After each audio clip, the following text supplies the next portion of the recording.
Hello friends, welcome back to my channel. আমি ভালো আছি, তোমরা সবাই কেমন আছো? তো চলো, একঘেয়েমি মুসুর ডাল খেতে খেতে বোর হচ্ছে, তবে এই রেসিপিটা বানিয়ে নাও। তো এই রেসিপিটা বানাতে গেলে সবার প্রথমে নিতে হবে মসুর ডাল। আমি এখানে 1 কাপ মসুর ডালকে ধুয়ে নিয়ে নিয়েছি। তারপর এতে একটু আলুকে নিয়েছি, আলুটাকে একটু পাতলা পাতলা করে লম্বা লম্বা করে কেটে নিয়েছি।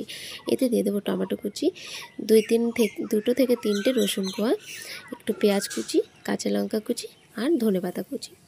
এবারে দিয়ে দিতে হবে এতে পরিমাণ মতো লবণ, পরিমাণ মতো হলুদ গুঁড়ো আর সামান্য জিরে গুঁড়ো। সব শেষে দিতে হবে এতে একটু সর্ষের তেল। সর্ষের তেল দেওয়ার পর এটা কিন্তু হাত দিয়ে বেশ ভালো করে মাখিয়ে নিতে হবে, যাতে সব উপকরণগুলো ভালোভাবে মিশে যায়।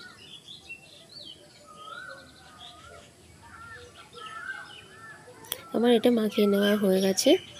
এবারে আমি একটা কড়াই বসিয়ে দেবো, আর কড়াইটা গরম হয়ে গেলে এতে দিয়ে দেবো সর্ষের তেল। সর্ষের তেলটা একটু নাড়াচাড়া করে আমি এইতে ফোড়নে দেব 2টো শুকনো লঙ্কা। শুকনো লঙ্কা দুটো একটু নাড়াচাড়া করে নেব। এরপরে আমি এতে দিয়ে দেবো গোটা জিরে। গোটা জিরে দেওয়ার পর আমি যে মসুরির ডালটা মাখিয়ে রাখলাম সেই ডালটা আমি এখানে দিয়ে দেবো, দিয়ে একটু নাড়াচাড়া করে নেব। নাড়াচাড়া করে নেওয়ার পর আমি এতে জল দিয়ে দেবো। খুব বেশি জল দেব না, আবার খুব কম জলও দেব না, যাতে ডালটা সিদ্ধ হয়ে যায় সেই মতো জল দেব। এবারে আমি একটু নাড়াচাড়া করে এটাকে হতে দেব কিছুক্ষণের জন্য। দেখো, ডালটা আমার ফুটে এসেছে, তো আমি আবারও কিছু সময়ের জন্য ফুটতে দেব। দেখো, এবারে আমি একটু নাড়াচাড়া করে তোমাদেরকে দেখাচ্ছি, ডালটা কিন্তু আরেকটু সিদ্ধ হবে।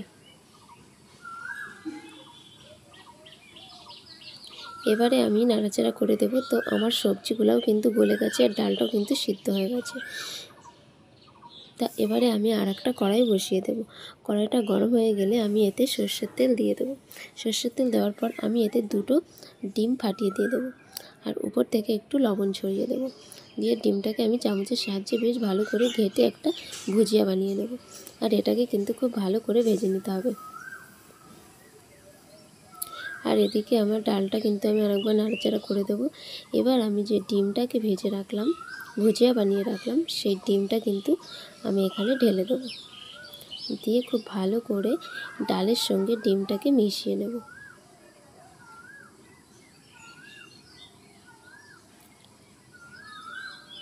ডাল রান্না কিন্তু আমার কমপ্লিট হয়ে গেছে।